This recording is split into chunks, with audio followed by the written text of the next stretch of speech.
আজকে কিন্তু আমার অনেক খুশির খবর, কারণ সকাল থেকে ওঠার পরে আমার সত্যি নেই যে এটা নিয়ে আসছে, এটা খাওয়ার জন্য খুব এক্সাইটেড। আর হলো দুপুরবেলা আমার হলো হাজবেন্ড রান্না করবে, তো কি রান্না করবে ওটা আপনাদের নেক্সট ভিডিওতে আপনাদের জানিয়ে দিব।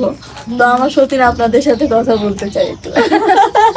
না আসলে আমার কথা বলতে ইচ্ছা করে না, আমি মানে ও কথা বলার না টেকনিক এটা আমার আসলে মুখ দিয়ে কথাই বেরোয় না, তো যাই হোক কথা তো তারপরে কইতে হইব, নাহলে অনেকেই ভাববো কি রে ছোট সতীনকে আবার গেল কেন নাকি।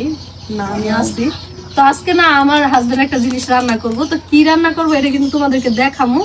আর হইছে যেহেতু কাকুলির কম বেশি রান্না করে খাওয়াইছে আমারে, আমি খুব এক্সাইটেড, কারণ কি অনেক দিন পর আমি এই রান্নাটা খাবো, মানে খুব এক্সাইটেড আমার স্বামী। তো কালকে একটা ভিডিওতে দেখছিলাম না, ভিডিওটা দেখে আমি কইতাছি কি এগুলো আমার খাইতে মন চাইতাছে। হ্যাঁ পর কইতাছে কি আচ্ছা তো এর চেয়ে ভালো আমরা কিনে না বানায় খাবো না ঘরে। আর ওর হাতে রান্না অনেক মজা আমার হাজবেন্ডের, কিন্তু ওই আমি খাইছিলাম একবার একটা জিনিস খাইছিলাম কিন্তু কইতাম না কি দিন খাইছিল। ও